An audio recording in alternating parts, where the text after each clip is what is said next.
Джохар Дудаев. Кто он? Кем он был прежде всего? Президентом, генералом или просто человеком?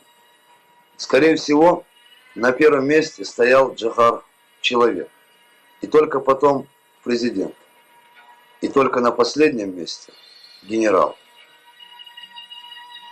Перефразируя известное выражение «нет пророка в своем отечестве», хочется отметить, нет их и в своем временном отрезке. Также не были оценены в свое время и шейх Мансур, и Байсенгур Биноевский, и Бейбулат Таймиев, и многие другие, кем сегодня мы гордимся и чьей памяти отдаем дань уважения. Их современники также относились к ним по-разному, кто с похвалой, кто с упреком, и лишь время расставило все по местам. И все-таки, кто он, Джохар Дудаев? Возникает парадоксальная ситуация.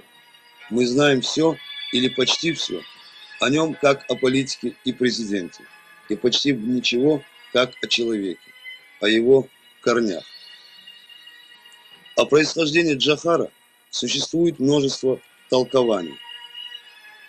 Пора, наверное, внести ясность и в этот вопрос.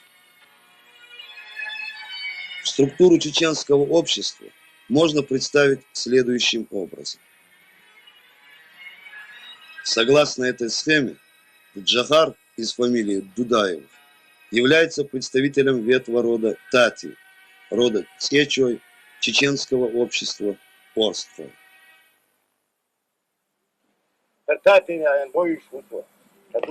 Я хорошо знаю Дудаевых из ветви Тати. Их знают многие, если не все в горах. Много у них друзей на родине. Они известны своей добропорядочностью. Они сохранили честь рода.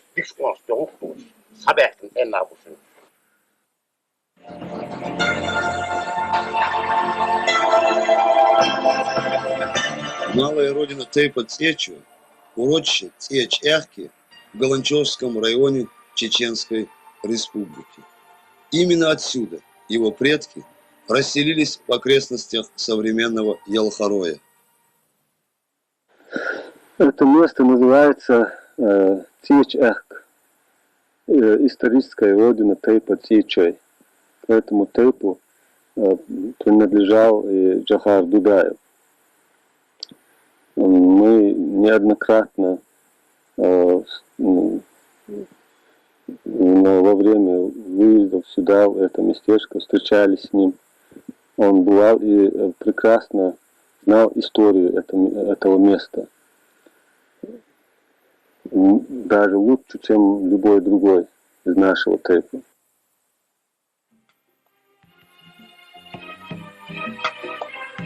Ялхарой – один из прекраснейших уголков Чечни. Сочные альпийские луга, первозданное величие гор, остатки башенной культуры, солнечные могильники, урочища и склепы, овеянные древними легендами и сказками, и люди с традиционным кавказским гостеприимством. Все здесь дышит глубинной памятью предков, нашей истории. Здесь, в этом благодатном крае, и родился Джохар Дудаев. Здесь же, на этом родовом кладбище, похоронены и все его предки.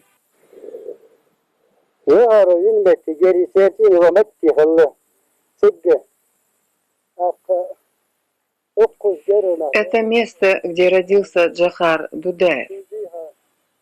Здесь стоял дом, где жили Дудаевы. Рядом жил Абдул-Хаджи Байду, В этом доме проживал Орцин Берса. Та башня – башня нашего рода. В 89 году Джохар побывал здесь во время отпуска.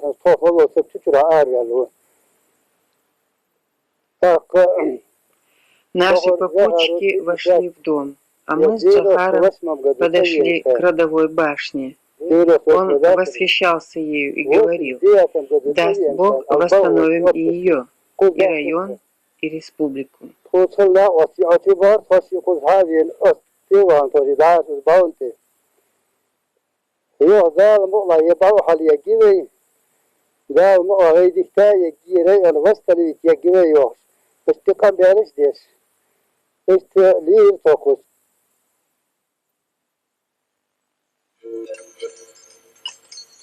Отсюда в 1944 году еще грудным ребенком, обвиненный вместе со всем чеченским народом в предательстве, он был депортирован в Среднюю Азию.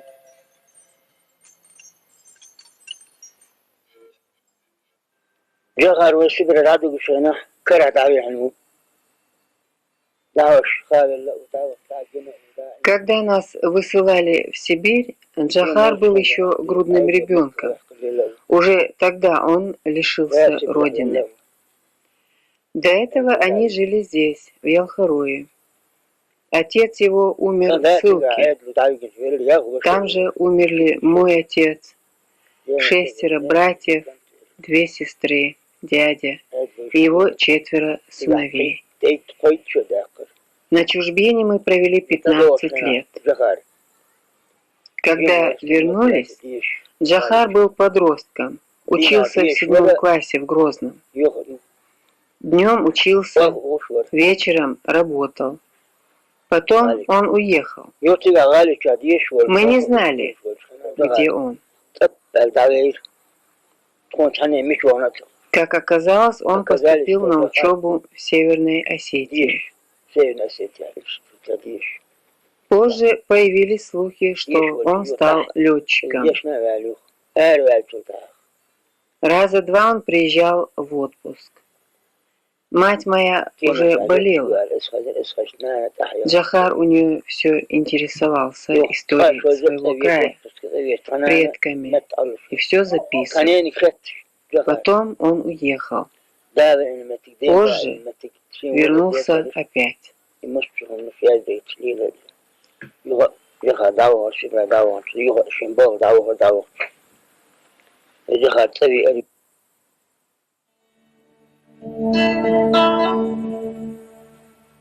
В начале 60-х годов он шагнул в большой мир юношей, мечтающим о небе как о свободной стихии для своей беспокойной натуры, и вернулся на родину, уже слегка убеленный сединой в начале 90-х, также мечтающим о свободе, но уже не только для себя, но и для своего народа.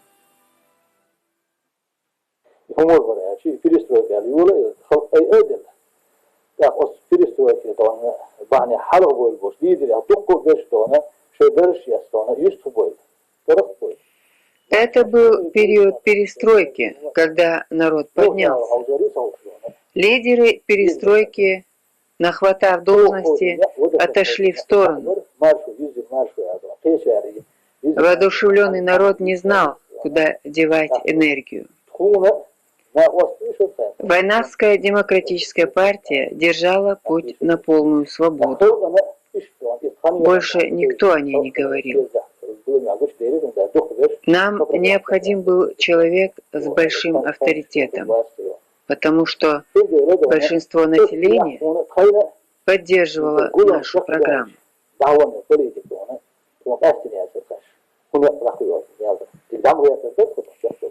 Мы тогда не знали, какую политику вести после съезда. Но на съезде появился Джохар Дудаев, и мы поняли, что он сможет все расставить по местам в деле борьбы за свободу. В то время Дудаев не был связан с общественно-политическими процессами в Чечне. Он был приглашен на съезд Войнавской демократической партии. На съезде был избран исполком для контроля за решениями съезда. Нужно было избрать председателя. Я и мои товарищи выдвинули кандидатуру Джохара. Так он был избран. Перед ним стояла трудная задача. 30 лет его не было дома. Здесь он был гостем. Он был делегатом съезда, занимал высокий пост. А тут дивизия, которой он командовал, была стратегической дальней авиации. Артурский гарнизон. Да сколько их там было? Человеку с огромными полномочиями мы предлагали заняться чисто политической деятельностью, то есть отказаться от всех привилегий и стать политиком. По существу, это была подрывная деятельность против СССР. Генералу элитных войск советской армии предлагалось стать против Советского Союза.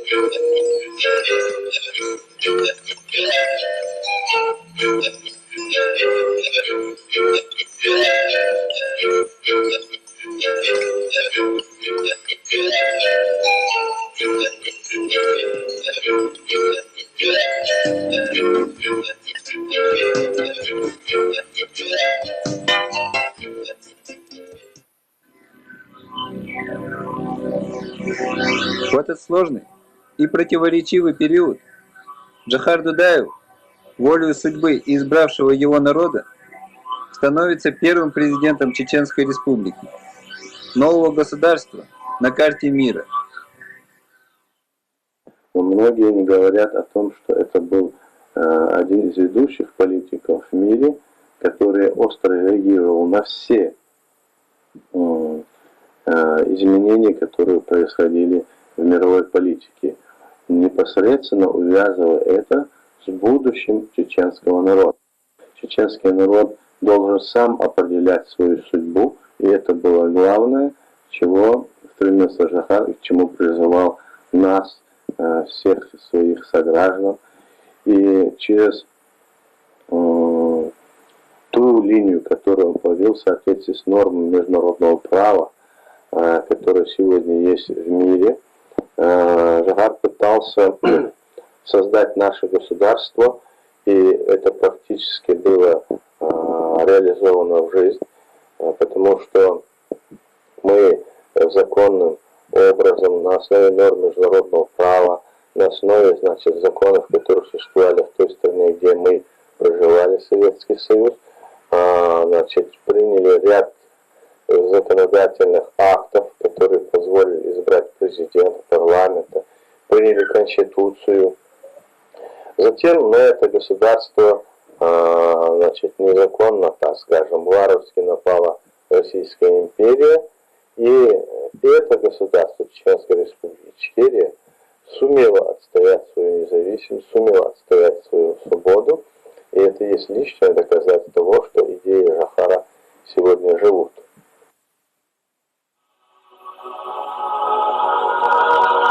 Со временем мы начинаем понимать, что он шел к своей цели осознанно.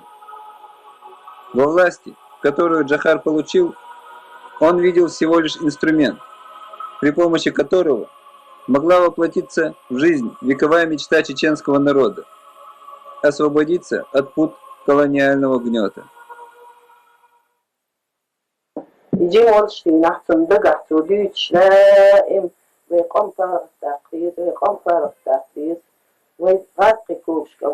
детства он только и говорил об освобождении нашего народа из-под российского сапога. Хотя я была намного старше его, я всегда удивлялась его разговорам. Приезжал в отпуск, он говорил об этом.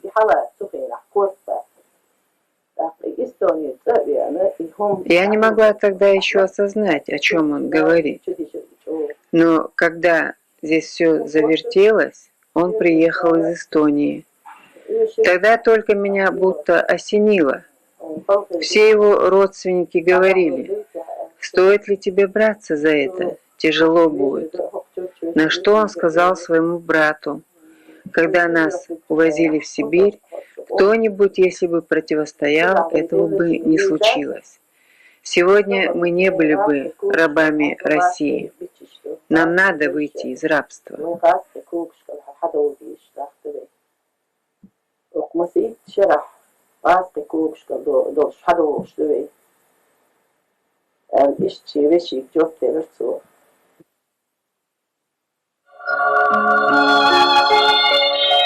Но это понимали не все. Были и недоброжелатели. Недруги его называли психически ненормальным. Действительно, разве мог нормальный человек выдержать все те испытания, все те моральные и физические нагрузки, что ему пришлось вынести? Он не был нормальным человеком. Он был одержим идеей свободы и счастья своего народа. Этому он посвятил всю свою жизнь. И к борьбе за это он готовил себя давно и физически, и морально. Что еще сказать о человеке, который променял успех в обществе, блестящую военную карьеру, почет и уважение в высших эшелонах власти, обеспеченную и в материальном, и в духовном плане жизнь, на жизнь, полную упреков и предательств, на жизнь в центре общественного внимания и в то же время обреченную на полное одиночество. Изматывающая работа круглые сутки, непонимание окружающих, полное отсутствие личной жизни. А если бы речь шла только обо мне, а я не могу принять. Один человек, здоровый, мыслящий человек, он может в любом конце земного шара хорошо устроиться, жить, пользуясь всеми благами. Но я не могу себя отделить от судьбы своего народа. И не отделял, и не смогу. Я его частица, а этот народ действительно ушемлен. И был ушемлен в правах.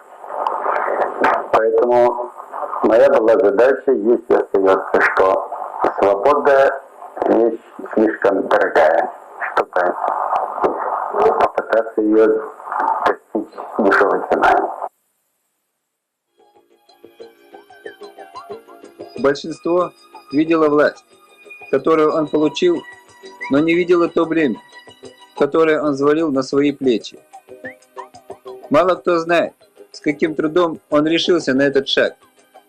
Какое противодействие приходу Джохара во власть оказали его ближайшие родственники. Они понимали весь груз ответственности, который он на себя взваливает, и пытались оградить его от этого. Хар поколение, хар сюда вот господари там, да и те свободы там, могут вас. Я сказал ему: все, что я имею, оставлю тебе. На что он ответил: я знаю, что ты переживаешь за меня из-за трудностей, но нельзя нам вечно жить под гнетом империи. Мы пережили выселение. Единственное, что могу добавить, то, что машины, прибывшие якобы для уборки урожая, приготовлены для нашей высылки, как в 44-м. С этим я не могу смириться. Это действительно было бремя, и ощущение этого бремени проскальзывало во взгляде. в словах, в поступках. Вспомним хотя бы его слова. «Дин волша, жежете, чеквях концу». Но толпа видела кресло, а не человека. И оно заслоняло взгляды, измученный вид, слова, поступки. А ведь именно в них, порой в незначительных деталях, был тот самый настоящий Джохар.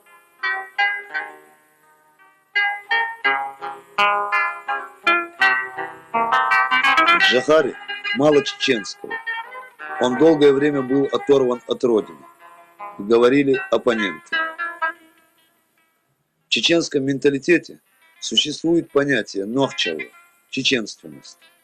Это прежде всего целый свод правил и норм, которых необходимо придерживаться, чтобы быть настоящим чеченцем. Отсюда и выражение «чеченцам быть трудно». Получилось так, что Джохар был одним из немногих современников, кто соответствовал понятию нохчева в полном объеме.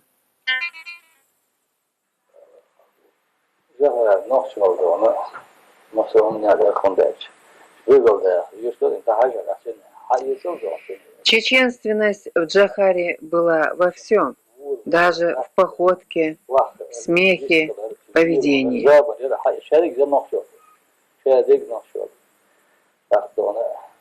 Самое важное – это то, что слово его должно было соответствовать делу.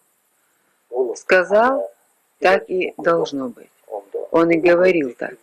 Если в начатом деле появляются сложности, лучше идти напролом, чем искать какой-нибудь другой путь.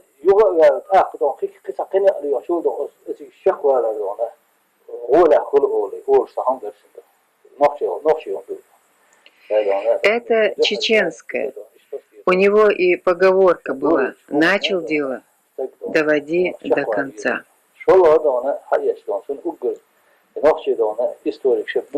Историки часто выделяют чеченцев доверчивость, вспыльчивость. И Джохар был такой, и вспыльчивый, и доверчивый. Особенно он верил в наш народ.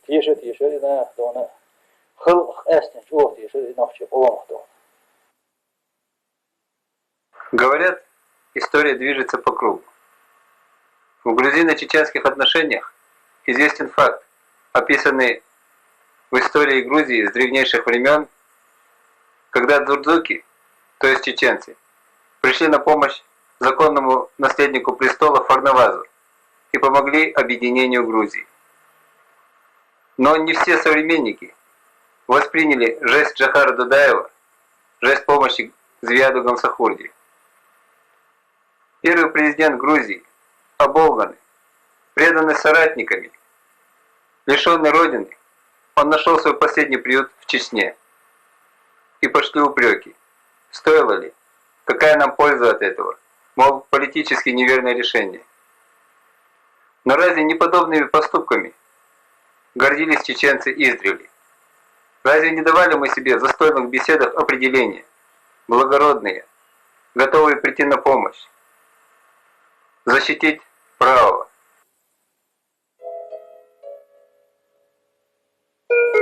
Скептики могут возразить, Зиад был его другом. Но вряд ли политические мудрецы найдут нити знакомства или политическую выгоду в предоставлении убежища Эрику Хонекеру. И уж никак не сулил выгоду случай, неизвестный широкой публике, когда украинец Леонид, принявший ислам, сменивший имя и фамилию, стал уважаемым членом семьи Дудаевых, обзавелся хозяйством. А в годы военной агрессии России против Чечни Леонид, уже Лом Али Дудаев, пал в Газавате, защищая свою вторую родину. Джохар чеченец, тем более человек военный, был виден и в его генетически заложенной в нашем народе любви к оружию. Особым почтением у него пользовались шашки, сабли, кинжалы. Король Иордании, это его личный королевский подарок. Это было в 93 году. интернет.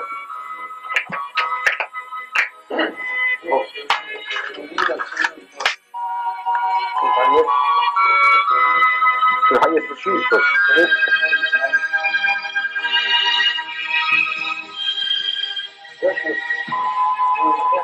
И это обрамление золота и ряд.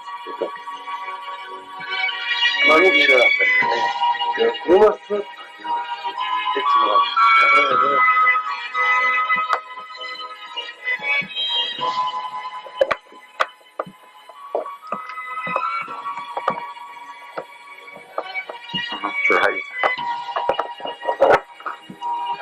кобра у что-то.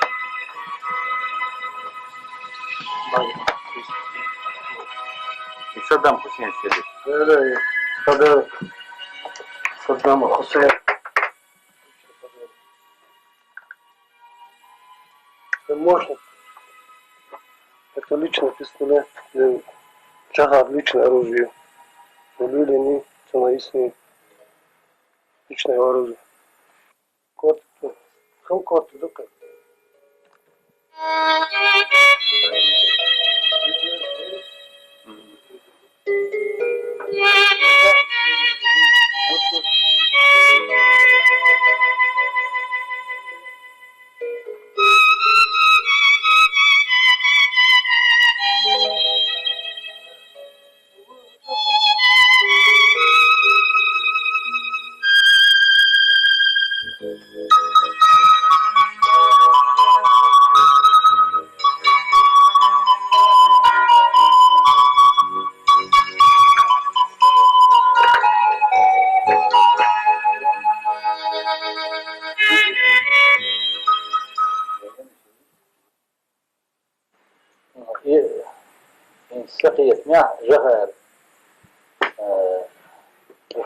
В моем понимании и воспоминаниях образ Джохара нельзя разделять на политика, семьянина, друга. Эти понятия в нем были неразделимы.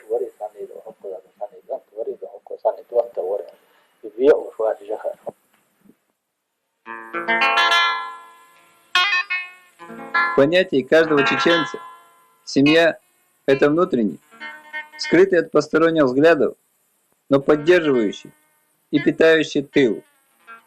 Такая семья и у Джохара Дудаева. Они известны по именам. Жена Алевтина, сыновья Авлур и Деги, дочь Дана. Не более. Никаких амбиций, никаких од первой леди, никаких попыток соучастия в государственных делах. Такой должна быть семья чеченского президента.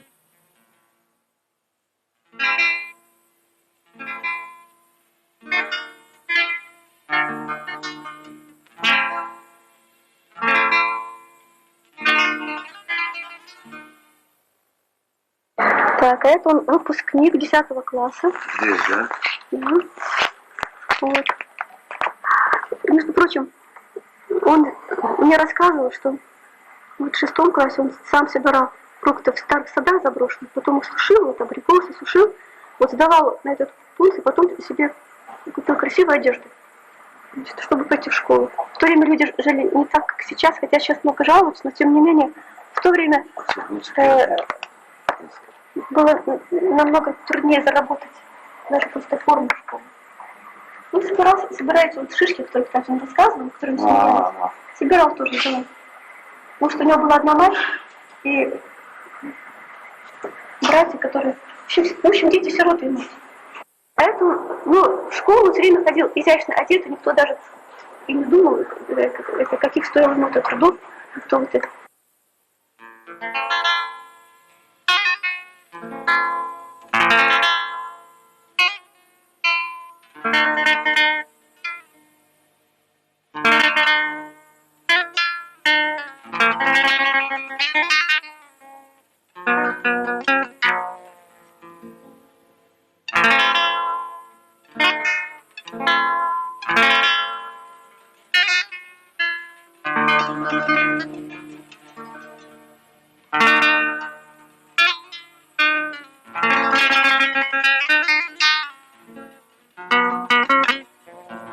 начиная от Аулура, концы Аулура, Половолч, деятельность Тылны. Пори, пор, Решика, Реш, Чопика, Чоп, Бесика, Бес, Ханка, Ханак, Узика, Уз, Керка, Опять Ханак, Юки, Юки, Ура, Тетика, Чопу, его Сухого Чопика, Сухойган, Сухого Кица, Сухойган, Шолох, Сухой Аулуру. И Аулур, ты жахар всего хочешь, кентилный Аулур, честно. Вот Аулур, он Дудува, Дуда Хайвох, что фамилия. Дуда жахар Бедау хочешь. Дуди, как Мусва, жахар, да. Веришь, стали всего христиан, это какой-то худый.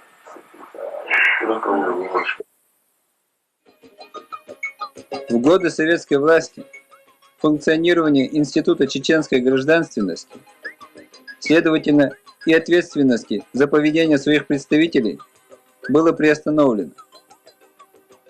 Поэтому Джохар терпимо относился к коллаборационистам, хотя сильно переживал сам факт наличия подобных сил в чеченском обществе и верил, что они одумаются. Разве может быть иначе? Ведь они чеченцы, говорил президент и терпел, ждал, надеялся. Его терпимость многие понимали по-разному. Недруги воспринимали ее как бессилие, соратники же как романтизм и заблуждение. А ведь это было не что иное, как человечность. Он наложил запрет на рассекречивание архивов КГБ, и сделано это было во имя единения наций и избежания междоусобиц. Это был акт прощения и очищения заблудших. Но чуда не произошло, ведь рожденный ползать действительно летать не может.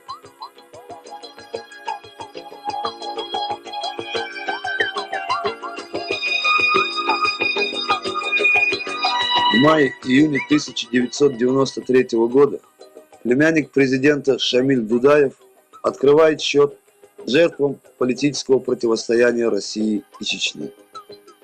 Расчет был прост. Президент не выдержит такого удара и потопит оппозицию в крови. Далее Россия вводит армию для подавления кровавого диктатора. Но Джохар во имя все той же идеи независимости, во имя единения нации выдерживает этот страшный удар.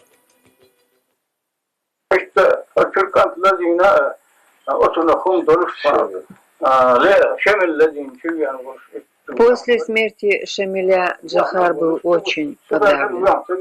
Он любил его, с детства играл с ним.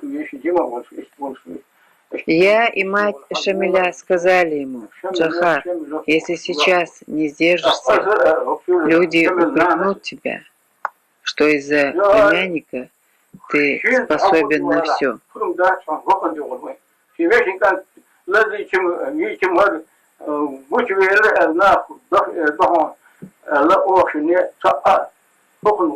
Через неделю убили Арсемикова Ису и его товарища. Но через неделю новый удар. И опять в самое сердце. В результате активной деятельности российских спецслужб и услужливых лидеров оппозиции на Театральной площади погибают его ближайшие соратники Иса Арсемиков и Джалауди Экиев. Джохар понимает, они не угомонятся. Это преддверие войны.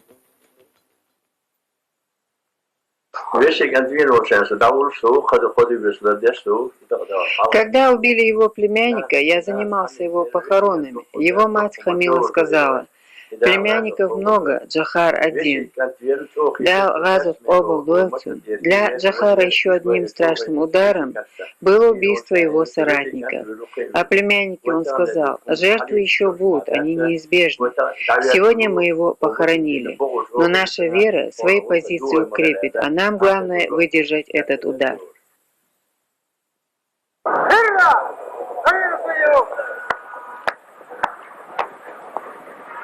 Господин президент, личный состав, временный план подразделений, по вашему приказанию для проведения строевого смотра построен. Командир полка, полковник Дербишев. Ассаламу алейкум! Аркал! Вольно! Командир взвода Каланчева, командир взвода Каланчева. Включаем взвод.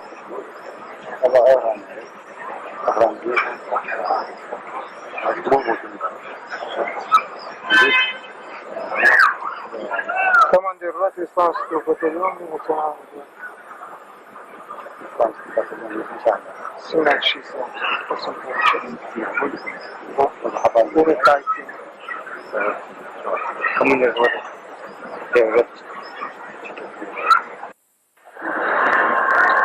Buna bakit dinine malbol. Nis uşak etti. His vayn koç bakış bu. Baktık, baktı. Onu elçe. His hakuçni aldırsadık.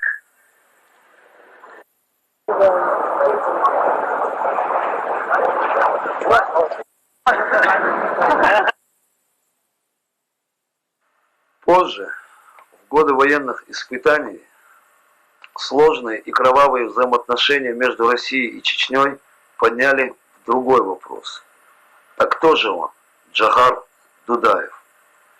Не Дудаев президент, не Дудаев генерал, и даже не Дудаев человек. Что это за личность? Что это за феномен?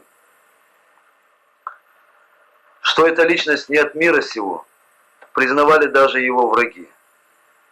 Друзья называли его гением, враги злым гением, но гением все-таки признавали. И гений генерала Дудаева проявился в период военных действий.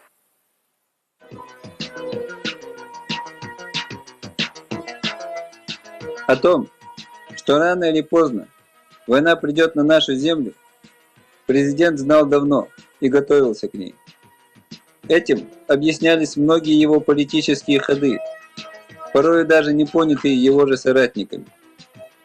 Это и договоренность о выводе советских войск с территории Чечни, и договор с атаманом войска Донского Казицыным, и умелое использование внутренних разногласий кремлевского руководства, и многое другое, что позже принесет свои плоды. Почему все время срывался диалог с Дудаевым? Потому что постоянно находились силы в Москве, ведь все годы это было двоевластие, вспомните. Да. Ельцин, Горбачев, а потом Парламент. Ельцин, Горбачев. Ельцин вводит ЧП, Горбачев говорит, Баранникову войск не давай, Рудской летит туда, ничего, ресурсов не дам. Потом Хасбулатов президент. Все время двоевластие. Сначала Дудаеву говорит, ты скажи, что ты против Ельцина, но ты в Союзе. И он об этом говорил. Я единственная республика, не вышедшая из состава Союза. Вот мой партбилет, я... Мы будем строить светское общество. Да, приезжая демократом, говорил, будем строить светское общество. А все время работал финансовый насос. Поэтому политическим пинг-понгом с Дудаевым ничего нельзя было решить.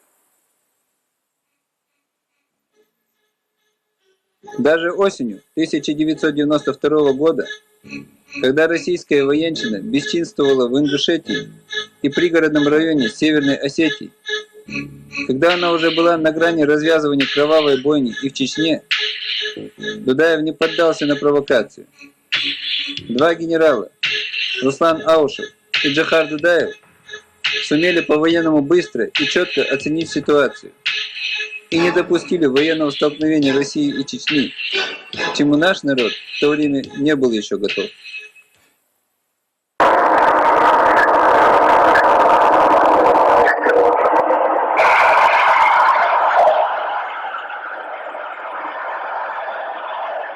На границу Чечни пошли десантные войска, а в Назране внутренние войска. Здесь на Назране мы разберемся. Назране это не беда. Да, главное вон там. Оттуда надо войска убрать, эти десантные.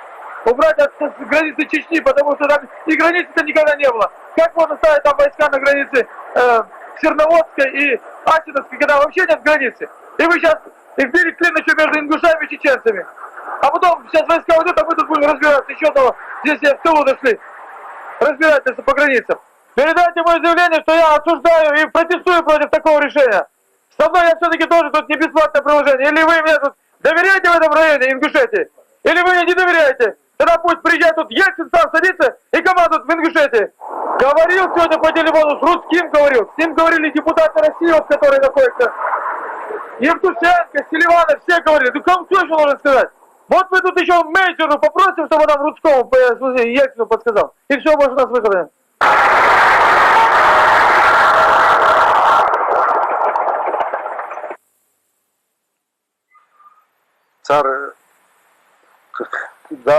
Если немного подумать, можно было догадаться, что произойдет в пригородном районе, и что войну они хотят развязать в Чечне. Я был уверен в этом, так как война уже планировалась в 92-м. Кому может понравиться, если против его армии будут противостоять? Командующим Северо-Кавказским военным округом был тогда генерал-полковник Шустой. Этот командующий и другие вояки добивались провокаций. Им нужен был повод, чтобы ввести войска в Чечню. У меня с ним был разговор по телефону.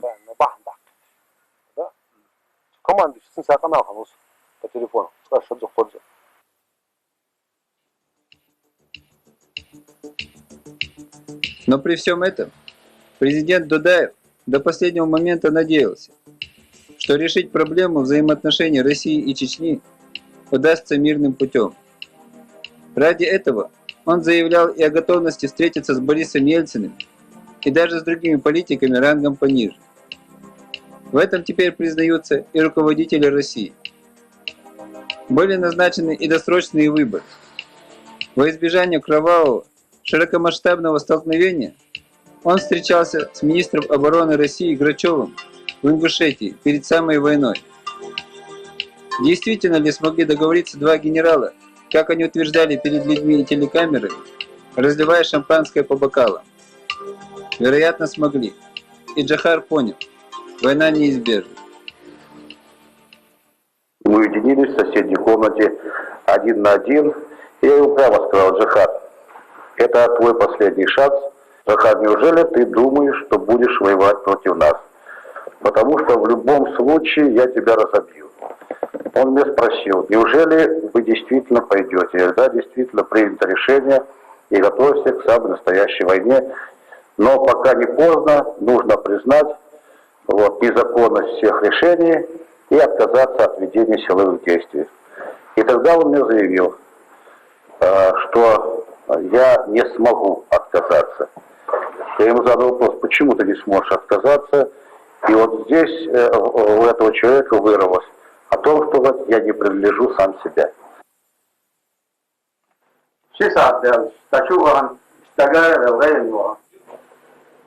В 2 часа я вошел, прилег и задумался. О Аллах, как же быть? Войны уж явно не избежать. Если бы возможно было ценой моей жизни отвести беду, я не видел пути. Меня мучила мысль: с одной стороны, война неизбежна, но как ей противостоять?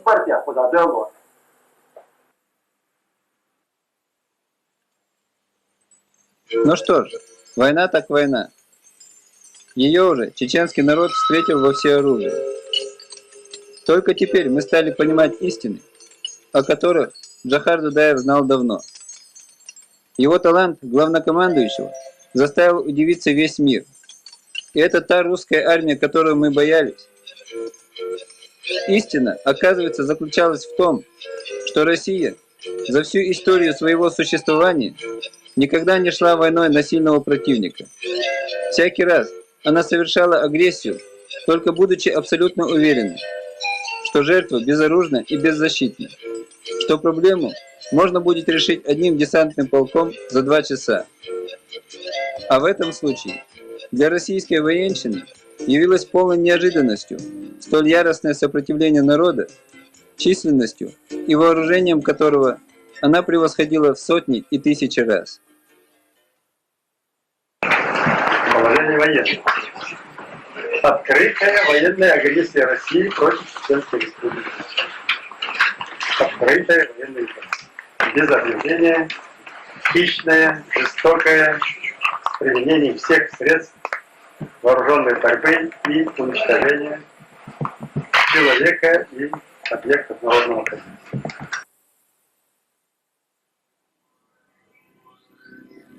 Когда-то в адрес Дудаева звучал упрек, что он слишком идеализировал свой народ, будучи много лет на чужбине, что, став президентом, Джохар горько разочаровался в чеченцах.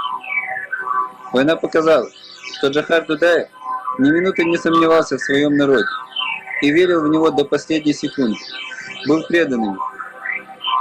Недаром, как завещание, звучат его последние слова: «Доведите наше дело до конца».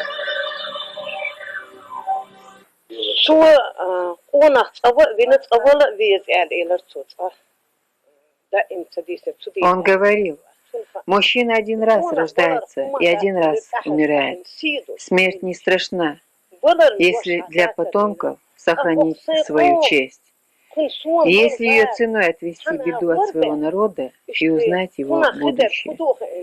Я давно жил мечтой о будущем чеченского народа, о родине, стремился к ней. Видимо, он долго находился на чужбине. Но у меня не было крыльев, я слишком долго ждал встречи с народом. Выше звания чеченец для меня не было и нет.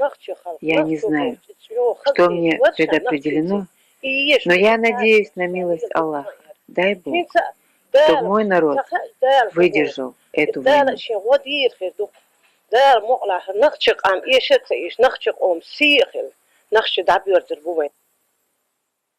А планы такие: построить мощное государство, сильное, способное противостоять всякому злу и насилию, какой бы грозной она ни выглядела. Для этого есть все: генетический потенциал, природные условия и нация.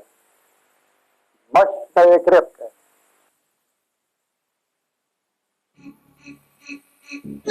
На пути к достижению намеченной цели он видел самое главное препятствие.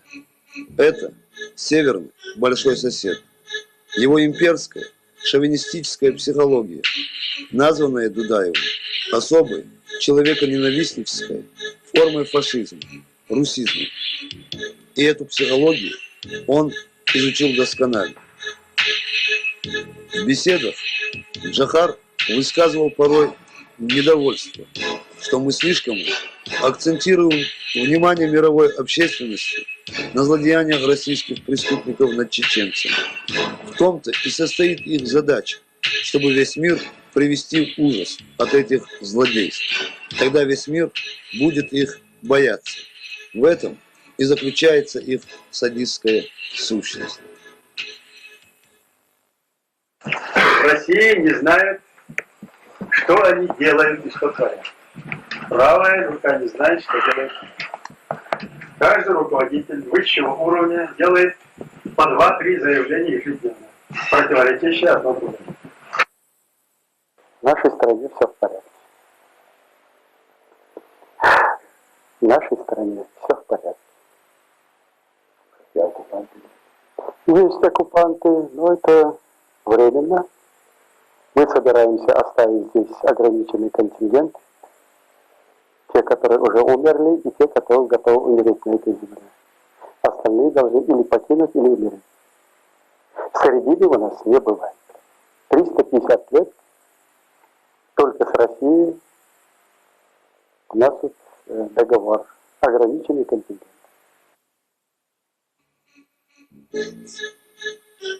Вероломство этой армии он знал отлично. Все договоренности с ней на любом уровне всегда оказывались лишь фальшивкой, состряпанной российскими политическими и военными деятелями. Он не признавал всерьез ни одного соглашения, договора или указа об окончании войны и всегда точно угадывал их обманный маневр. В своем выступление 31 марта в этот же вечер по телевидению президентского канала, мы подчеркнули, что программа Ельцина о прекращении военных действий никакого значения фактически не будет иметь. Это будет иметь силу только на бумаге. А Джохар, видимо, решил дать понять, что его так обмануть невозможно. И он о том, что он понимает, что выносится бумага для того, чтобы в дальнейшем усыпить бдительность, может быть, Дудаева и чеченского народа. Вот вынесли вот такую программу, целый месяц об этом Ельцин говорил, об этой программе, что вот он принимает документ очень важный о прекращении и огласит 31 марта. Так мы в последующем убедились в этом. Указом ли Ельцин подтвердил свою программу, нет ли, и даже и это не имело никакого значения. Россия не собиралась прекращать военные действия, это только был очередной обман. Об этом мы вскоре убедились тут же, ибо дальше назначенная встреча у нас с Джохаром не состоялась.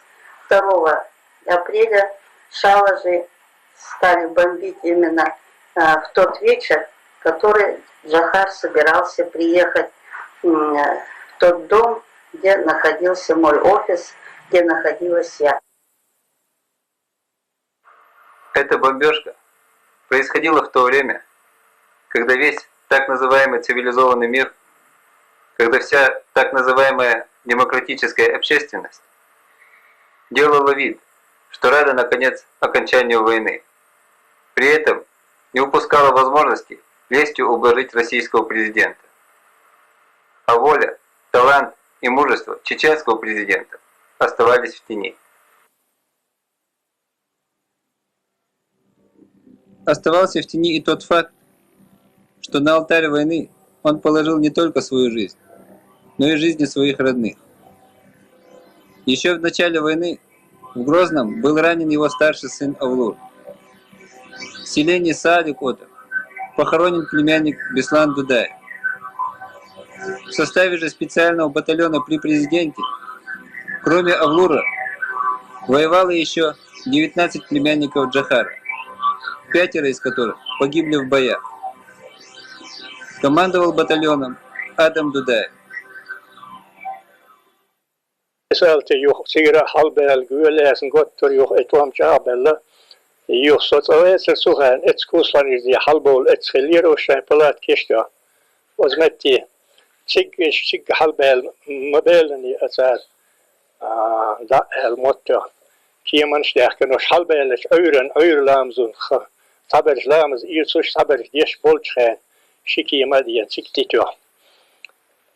Basran Kantvir, Beksultan Kantvir, Adraman Kantvir, Sakhajrovi, Virosh,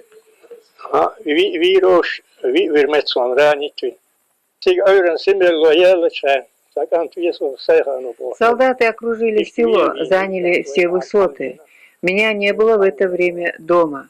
На поляне Кусхан-Ирзе ребята разбили свой лагерь. Видимо, по чьей-то наводке под утро прилетели 2 самолета. Во время утреннего намаза подвергли базу авиаударам. Был убит сын Басхана, сын Бексолта, сын Абдурахмана, один из Хачероя. Было убито 4 и 4 ранено. Утром ко мне явился молодой человек по фамилии Сайханов. Он сообщил мне, что 4 погибли, и я там нужен. Когда я пришел, 4 трупа лежали в коридоре. Они были обезображены. Надо было их хоронить, а людей не было. Собралось человек 14-15 бойцов. С ними был Леча Дудаев.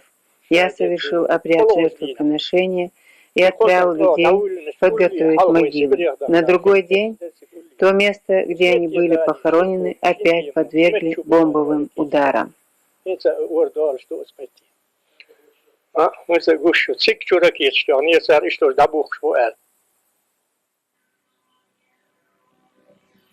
Не пошел президент на предательство, даже ради старшего брата Мухарбека, арестованного и предложенного российскими военными для обмена на офицеров. И мне предложили, значит, обменять Дудаева Махарбека, это брата Джохара Дудаева. А в то время Джохар Дудаев открыто нам сказал, что любого офицера, который они заявят на обмен с его братом, по его приказу мы должны были расстрелять. Любого офицера, который у нас находился.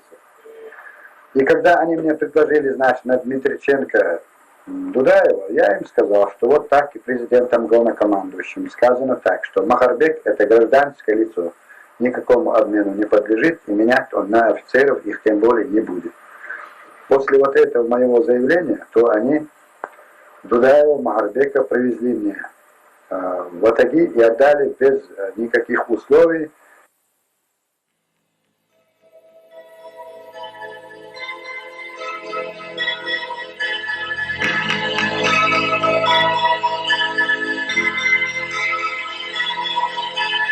Незамеченным остался и тот факт, что по замыслу российского руководства все, что связано с именем первого чеченского президента, должно было быть уничтожено. Во время боев был захвачен в плен офицер, при котором была обнаружена карта Грозного с помеченными на ней местами проживания всех родственников Дудаева с целью их последующего уничтожения. Ради этой цели был расстрелян мемориал в центре Грозного, снесен с лица земли президентский дворец, символ чеченского сопротивления. Ради этого подвергся неслыханной бомбардировке Елхарой, родина Дудаева. Каждый день бомбили вот этот вот участок. Я не знаю, зачем бомбили они здесь. Вот все там слухи пустили, что дом президента здесь построили. Вот поэтому, по-моему, бомбили. Как на красной материи, как бык бегает, вот так на этот дом они все заходы бывали у них. Один день передали, 120 боевиков уничтожено, и вот этот дом сказали, что наркотический цех разбомбили. 120 баранов убили здесь, там скот, людей здесь никого не было. Эти факты говорят о том, что даже враги видели в Дудаеве личность огромного масштаба. Для чеченского же народа фигура Джохара приобрела чуть ли не ореол святости. Естественно, что такое отношение к человеку порождает множество толкований и историй, в подлинности которых мало кто сомневается. Это, например, предсказания Нострадамуса, многочисленные видения разных людей. Существует рассказ об одном старце, увидевшем когда-то мальчика по имени Муса, будущего отца Джохара, и предсказавшим, что потомство у этого человека будет благим для народа. Сам Джохар, будучи глубоко верующим мусульманином, считал, что все в руках Всевышнего, что вопросы жизни и смерти не подвластны человеку. При встрече с представителем российской переговорной делегации Аркадием Вольским на реплику «Джохар Мусаевич, но ведь вас убьют же», он ответил, что тот еще не понял, в чьей это власти, и это можно проверить в любую минуту. Так что жизнь и смерть это совершенно естественное явление, поэтому я не чувствую никакого страха перед смертью. Никакого. В человеке же, независимо от веры, прежде всего должна быть духовность.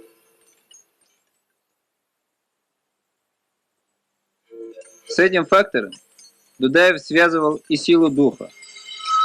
Поэтому именно в таком виде и был поставлен мемориал в центре Грозного, сделанный по его личному проекту.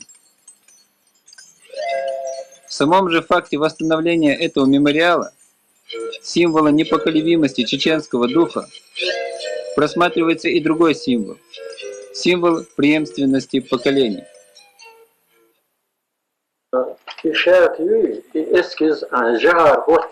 Выяснилось, что этот эскиз подготовил сам Джохар именно с этим кинжалом. Были сомнения, нужен ли кинжал. Он выражает агрессию, войну. Но я попытался объяснить его назначение, что Джохар вел этот символ не случайно. Я так его понял. Рукоять в наших руках. Кто возьмется за его клинок, порежет себе руки.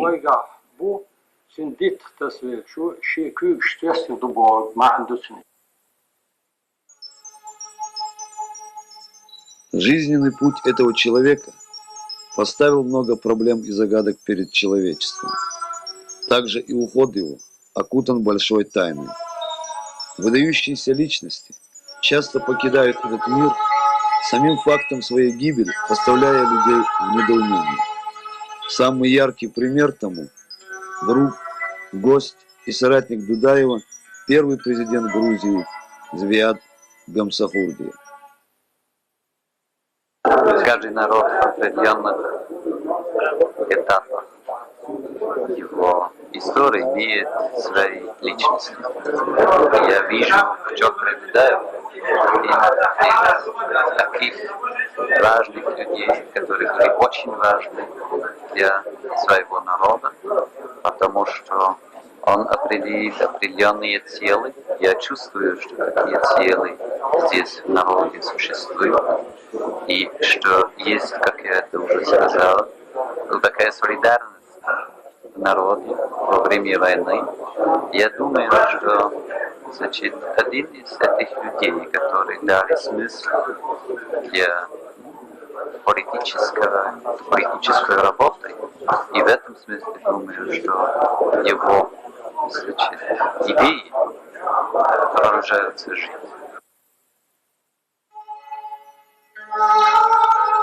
Тим Гульдеман, первый политик такого ранга, кто высоко оценил роль Джохара Дудаева в истории чеченского народа. И несмотря на все попытки уничтожить память о первом президенте Чеченской Республики, он остался в сердцах не только граждан Чечни, но и далеко за ее пределами. В Турции, на Украине, в Прибалтике его именем названы улицы и бульвары. В Чечне построена мемориальная башня Дудаева. В Грозном, переименованном теперь в город Джохар, идет подготовка к открытию его музея. Рассказывает, что с Хамадом у него разговор такой состоялся. Тот говорит: Джохар, весь этот процесс ты начал, нас за собой повел. Награду ты заслуживаешь в первую очередь. Он ответил: нам с тобой награда посмертно будет. Свобода вещь слишком дорогая, чтобы попытаться ее достичь дешевой ценой. Лучше умереть, чем быть несвободным. Избежание того, что ваши дети будут думать не так, как вы, не говорите плохо о Джохаре. Не старайтесь унизить его величие. История приведет к тому, что величие Джохара будет восстановлено настолько, насколько он заслуживал действительно. В отличие от сегодняшнего почитания его. اشتغل جوهر بيعمل أخراني Я видела сон. Джохар стоял в окружении охраны, а я прошла мимо. Я услышала призыв к молитве, обернулась и увидела. Джохар стоял один на зеленой траве. Я испугалась, что он остался без охраны и в полном одиночестве. А какие-то люди стали понемногу его обступать. Я думала, что это враги, но потом оказалось, что это были наши святые. В какое-то мгновение он посмотрел мне в глаза и, не сказав ни слова, повернулся спиной и в окружении старца по зеленой траве ушел куда-то вдаль. Через 3 дня, когда Джохар приехал к нам, я ему рассказала этот сон и спросила: «Неужели ты собираешься покинуть нас?» Он ответил: «Я никуда не собираюсь. Мне отсюда уходить некуда. Это моя родина. Вскоре в разговоре мы заговорили об оппозиции.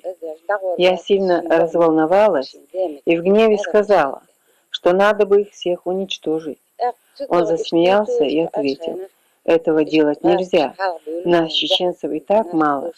Даже один человек, говорящий по-чеченски, нам дорог. Они сами когда-нибудь поймут это. Я сказала: так ведь они удивляются и не верят в нашу победу. На что он ответил: это еще ничего. Удивляться они начнут, когда мертвые будут возвращаться.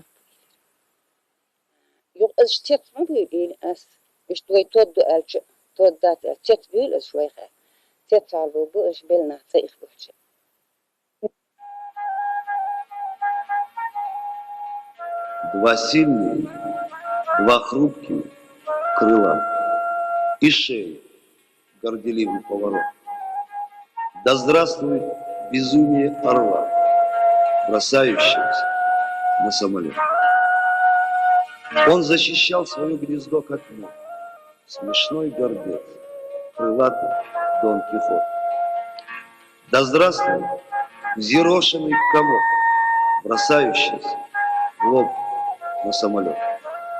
Ах, Дон Кихот, как вы не смелы, геройство ваше, темы для остров, и все тут.